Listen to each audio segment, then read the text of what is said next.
ইসমাইল দেহলভী তাকবিয়াতুল ইমানে লিখছে নবী নিজের মেয়ে ফাতেমাকে কিয়ামতে বাঁচাতে পারবে না।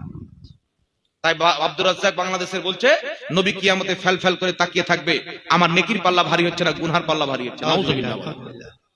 বলছে নবী নিজের মেয়ে ফাতেমাকে বাঁচাতে পারবে না।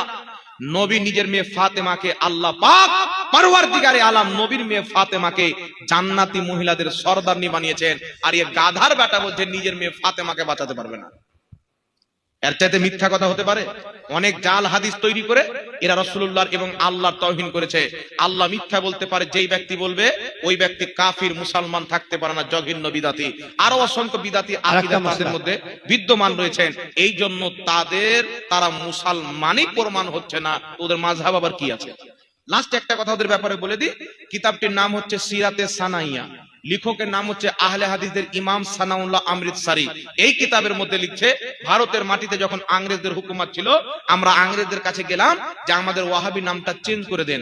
ইংরেজরা বলল যাও আজকে থেকে তোমাদের নাম আহলে হাদিস দিয়ে দিলাম। তো আহলে হাদিস নাম এটা ইংরেজরা দিয়েছে, আমি দায়িত্ব নিয়ে নবীর স্টেজে বলছি খোদার কসম খেয়ে। তাহলে যেই নাম ইংরেজরা দিয়েছে ওই নামের লোক সঠিক কি করে হতে পারে? আপনার বিবেক মানতে পারে যেটা সঠিক? আর সঠিক যদি হবে ইংরেজ কেন তার নাম দিবে? মুহাম্মদ রাসূলুল্লাহ দিবে। কথা বুঝছেন? এই জন্য আহলে সুন্নাত ওয়াল জামাত হচ্ছে সঠিক, এরা হচ্ছে বিদাতি দলের লোক, বেঈমান দলের লোক, এদের থেকে ঈমানকে বাঁচিয়ে